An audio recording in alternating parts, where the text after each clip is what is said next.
চেষ্টা করবো ইনশাআল্লাহ। আমরা ভালো করে শুনবো ইবাদত আসলে কি রকম কিভাবে করতে হবে, আল্লাহ কেন আমাদের ইবাদত করতে বলেছেন। সম্মানিত হাজিরিন, বরকতপূর্ণ মাস চলছে। আল্লাহর বান্দা আল্লাহর ডাকে সাড়া দিয়ে কেউ রওনা হয়ে গেছে, কেউ রওনা দিবে কিছুদিন পরে। মালিকের ডাকে সাড়া দিয়ে খানায় কাবার পাশে গিয়ে লাব্বাইক লাব্বাইক বলে হাজিরা দিবে। মালিকের প্রেমে মালিকের সাথে কথোপকথন হবে। জীবনের গুনাহগুলো মাফ করে আল্লাহর প্রকৃত বান্দার প্রেমিক হয়ে কেউ বা দেশে ফিরে আসবে, কেউ বা সেখানে রয়ে যাবে, জীবনের অবসান করে যাবে। আমরা তো যেতে পারি নাই।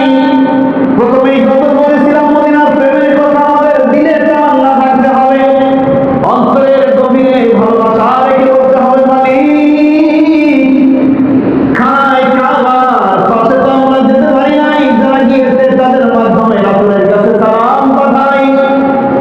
তোমার কাছে তামান্না এবার যেতে পারলাম না।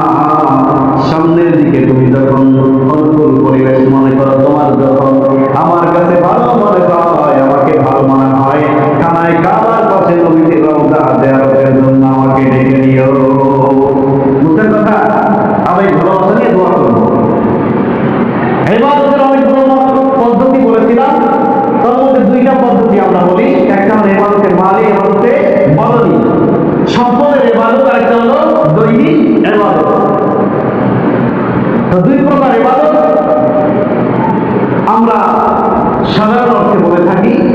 তো দুই প্রকার ইবাদতের মধ্যে হজ করতে যারা গিয়েছেন, এখানে দুইটা অঙ্গই, দুইটা অংশই ব্যবহার হয়। সম্পদ লাগে, দেহ লাগে, কি না? কি লাগে? দেহ লাগে, সম্পদ লাগে। যাকাত সাদাকা এখানে শুধু সম্পদ হলেই হয়। আবার নামাজ রোজা এগুলো কি দেহের সাথে সম্পৃক্ত। তাই আল্লাহ রাব্বুল আলামিন বলেন, ইবাদত করতে বললাম কেবলমাত্র আমারই। ইয়্যাকা না'বুদু, এই কথার সম্পর্ক, এই কথার যোগাযোগ, এই কথার সংযুক্তি কার সাথে? মুফাসসিরিনে কেরাম ব্যাখ্যা করেন, ইয়্যাকা না'বুদু কথার সম্পর্ক একমাত্র আল্লাহর সাথে। কার সাথে? একমাত্র আল্লাহর সাথে। কারণ যত প্রকার ইবাদত হতে পারে, ইবাদতের মালি বলেন, ইবাদতের বদনি বলেন, সকল প্রকার ইবাদতের একমাত্র উপযুক্ত তিনি হলেন কে? তিনি কে? আল্লাহ রাব্বুল আলামিন বলেন, আল্লাযী قدر فهدى يا أيها الناس اعبدوا ربكم الذي خلقكم والذين من قبلكم। সূরা বাকারা 121 নম্বর আয়াতে আল্লাহ রাব্বুল আলামিন বলেন, ইয়া আইয়ুহান নাস, হে লোক সকল। ভালো করে খেয়াল করেন, এখানে কিন্তু ইয়া আইয়ুহাল্লাযীনা আমানু অন্যান্য কোনো বিশেষ কথা বলেন নাই। ইয়া আইয়ুহান নাস, হে লোক সকল, উ'বুদু রাব্বাকুম, তোমরা তোমাদের রবের ইবাদত করো, তোমরা তোমাদের প্রভুর ইবাদত করো। যদি আমরা প্রশ্ন করি আল্লাহ কেন ইবাদত করব, কারণটা কি? কি কারণে ইবাদত করব? আল্লাযী খালাকাকুম, যেই আল্লাহ যিনি তোমাদেরকে সৃষ্টি করেছেন, ইবাদত করতে হবে সেই আল্লাহ যিনি কি করেছেন? শুধু তোমাদেরকে সৃষ্টি করেছেন তা নয়, ওয়াল্লাযীনা মিন ক্বাবলিকুম, তোমাদের পূর্বে যে মানুষগুলো দুনিয়াতে এসেছিল আবার অতীত হয়ে চলে গেছে, কবর মধ্যে শুয়ে রয়েছে, তাদেরকেও যিনি সৃষ্টি করেছিলেন, ইবাদত করতে হবে একমাত্র তার। সৃষ্টি করেছেন যিনি, সৃষ্টি করেছেন যিনি। এরপরে সৃষ্টি করে শেষ করে দেন নাই, আল্লাযী কদ্দারা ফাহাদা, আল্লাহ রাব্বুল আলামিন সৃষ্টি করার পরে তিনি পরিমিত করলেন, তিনি উপযুক্ত করলেন, তিনি সব কিছুতে উপযুক্ত করে পরিমিত করে তারপর তিনি ছেড়ে দিলেন। তারপর ছেড়ে দেন নাই, পরবর্তী ডিরেকশন দিয়ে সারাটি জীবন কিভাবে চলতে হবে চলার দিক নির্দেশনা দিয়েছেন। আল্লাযী কদ্দারা ফাহাদা, যিনি পরিমিত করেছেন, হেদায়েত দিয়েছেন। তুমি পরিবার কিভাবে চলবে, সমাজে কিভাবে চলবে, জীবন পরিচালনা কিভাবে করবে, বালেক অবস্থায় কিভাবে চলবে, যৌবন তোমার কিভাবে কাটবে, বাবা হলে কিভাবে চলবে, দাদার বয়সে গেলে তুমি কিভাবে চলবে, প্রত্যেকটা জীবনের দিক নির্দেশনা আল্লাহ রাব্বুল আলামিন দিয়েছেন। এজন্য আল্লাহ রাব্বুল আলামিন বললেন, ইবাদত করবে ওই আল্লাহ যিনি তোমাদেরকে পরিমিত করেছেন, ফাহাদা, এরপর তোমাদেরকে হেদায়েত দিয়েছেন। কি দিয়েছেন?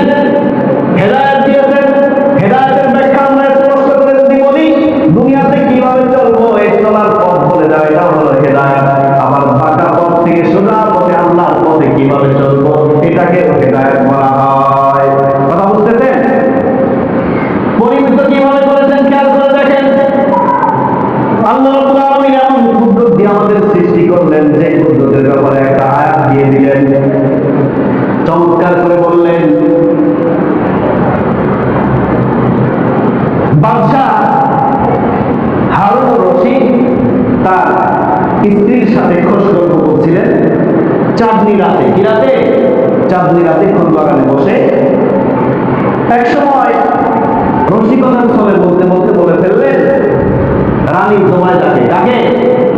রানী জোবায়দা, তুমি যদি চাঁদের চেয়ে সুন্দর না হও তাহলে তুমি তালাক। তাহলে তুমি, কথা বুঝতেছেন আমার? চাঁদের চেয়ে সুন্দর না হলে তুমি তালাক। খোঁজ গল্পের এক পর্যায়ে এই কথা যখন বলে ফেললেন, বাদশার স্ত্রী কি মূর্খ নাকি, বোকা না চালাক? তিনি বুঝে ফেললেন কথা রাসূল ভালো বলে নাই, যদি আমি চাঁদের চেয়ে সুন্দর না হই তাহলে বিবাহ বিচ্ছেদ হয়ে গেছে, এখানে থাকার সুযোগ নাই। তিনি চলে গেলেন, রাজা চিন্তায় পড়ে গেলেন। বললাম কি হলো কি, বড় বড় আলেমদেরকে ডাকলেন, ইসলামিক পণ্ডিতদেরকে ডাকলেন, বললেন জাহাপনা, কোন চুচেরা নাই, সাক্ষ্য করা নাই, কোন সুযোগ সুবিধা নাই, আপনার বউ তালাক হয়ে গেছে। কি হয়ে গেছে? ঐতিহাসিক বর্ণনা, কেউ বলেন ইমাম আহমদ ইবনে হাম্বল রাহমাতুল্লাহ আলাইহি, কেউ বলেন ইমাম আযম আবু হানিফা রাহমাতুল্লাহ আলাইহি। দুজনের একজন ছোট্ট মানুষ, কেবল মাদ্রাসায় পড়ালেখা করেন, কয়েকটা ক্লাস করেছেন অথবা আলেম হয়েছেন, বয়স্ক। তিনি বললেন যে আমি বলবো, আমি ফতোয়া দিব, এই বিয়ে, এই ফতোয়া, এই মাসালায় বাদশার স্ত্রী তালাক হয় নাই। বাদশার স্ত্রী কি তালাক হয় না। সময় দাঁড়াবেন, বাদশার চিন্তায় আর কোনো কিছু নিষ্কোজ পায় না, উপায়ন্তর খুঁজে পায় না। খোঁজ গল্প করতে করতে, ভালোবাসার কথা বলতে বলতে এমন কথা বলে ফেললাম, বউ তো তালাক হয়ে গেল। সব ওলামায়ে কেরাম যখন চিন্তায় চিন্তিত, সবাই যখন ব্যাকুল, কেউ কোনো উপায় খুঁজে পায় না, বিশাল অনুষ্ঠানের আয়োজন করতে বলা হলো। অনুষ্ঠানের আয়োজন হলো, লোক সমাবেশ হলো, সমাগম হলো। ইতোমধ্যে ওই ইমামের ব্যাপারে বড় বড় বয়োজ্যেষ্ঠ আলেম যারা ছিলেন, প্রবীণ আলেম যারা ছিলেন, শিক্ষিত যারা ছিলেন, তারা গানাগুজা করতে শুরু করলো, টিকাটিপ্পনি মারতে শুরু করলো। কেউ বলতে শুরু করলো, আমরা এত বিজ্ঞ বিজ্ঞ আলেম হয়ে আমরা কোনো সুযোগ বা ফতোয়া কোনো কিছু খুঁজে পাই না। এই ছোট্ট আলেম বা এই ছোট্ট ছেলে কি ফতোয়া পেল, কোথায় সুযোগ পেল, কোথায় মাসালা সে পেল? এভাবে চিন্তা করতে করতে ঠিক সময় যখন তিনি আসলেন, এসে বলতেছেন, আপনারা সূরা ৩ কি পড়েছেন নাকি? সূরা ৩ পড়েছেন নাকি? লাকাদ খালাকনাল ইনসানা ফি আহসানি তাকওয়িম। এই আয়াত যদি কেউ বলে লাকাদ খালাকাল ইনসানা বলে, যদি বলে লাকাদ খালাকাল বদরা ফি আহসানি তাকওয়িম, তাহলে কি নামাজ হবে? হবে নামাজ হবে? বাদুর মানে পূর্ণিমার চাঁদ, বদর মানে কি? এই নবীর ক্ষেত্রে শোনেন নাই, তালাল বাদরু আলাইনা মিন সানিয়াতিল বিদাই, আছে না কবিতা, আরবি কবিতা। বাদুর মানে পূর্ণিমার চাঁদ। কিসের চাঁদ? পূর্ণিমার চাঁদ। আল্লাহ রাব্বুল আলামিন সূরা ৩ বলেছেন, লাকাদ খালাকনাল ইনসানা ফি আহসানি তাকওয়িম। ও পৃথিবীর মানুষেরা, ভালো করে শুনে রাখো, ওলামায়ে কেরাম যারা আছেন ভালো করে শুনে রাখেন। আল্লাহ কিন্তু এখানে চাঁদের কথা বলেন নাই, সূর্যের কথা বলেন নাই, অন্য কিছুর কথা বলেন নাই। আল্লাহ বলেছেন ইনসান, মানুষের কথা বলেছেন। আবার বলেছেন আহসানি তাকওয়িম, সবচেয়ে উত্তম আকৃতির, সবচেয়ে সৌন্দর্য দিয়ে আল্লাহ মানুষকে তৈরি করেছেন। বলেন সুবহানাল্লাহ। যদি সবচেয়ে সুন্দর মানুষ হয়, চাঁদের চেয়ে সুন্দর কিনা? চাঁদের চেয়ে কি? অবশ্যই চাঁদের চেয়ে সুন্দর। ফতোয়া দিয়ে দিলেন, যেহেতু আল্লাহ বলেছেন মানুষ চাঁদের চেয়ে সুন্দর, বাদশা বলেছেন চাঁদের চেয়ে সুন্দর না হলে স্ত্রী তালাক। কিন্তু আসলে তো আল্লাহ ফতোয়ায় বাদশার স্ত্রী চাঁদের চেয়ে সুন্দর, গোটা পৃথিবীর সব মানুষ চাঁদের চেয়ে সুন্দর। ফতোয়া এসে গেল, বাদশার স্ত্রী তালাক হয় নাই, বাদশার স্ত্রীকে আবার গ্রহণ করবেন। চিন্তা করে দেখেন, আল্লাহ রাব্বুল আলামিন তার বান্দা মানুষকে কত সুন্দর করে সৃষ্টি করেছেন। কদ্দারের ব্যাখ্যা আমরা স্পষ্ট করি, চোখ দিয়ে দেখি আমরা। আল্লাহ রাব্বুল আলামিন চোখ যদি ফ্রন্ট সাইড, সামন পাশে না দিয়ে মাথার পিছন দিকে চোখ দিতেন, কি দিতেন? কথা বলতেছেন আমার? মাথার পিছন দিকে চোখ সেট আপ করে দিতেন, স্থাপন করতেন যদি চোখ দুইটা, তাহলে আমাদের হাতের তো পিছন দিকে, কোন দিকে? কথা বলেন, কোন দিকে হাঁটতে হতো? কারণ চোখ হলো পিছনে, হাত কোন দিকে? চোখ দিয়ে দেখে হাঁটতে হবে না? আল্লাহ, চিন্তা করে দেখেন, চোখ যেখানে থাকলে দেখতে সুবিধা হবে, হাঁটতে সুবিধা হবে, সেভাবে করে আল্লাহ চোখটাকে স্থাপন করলেন। এটাই হয়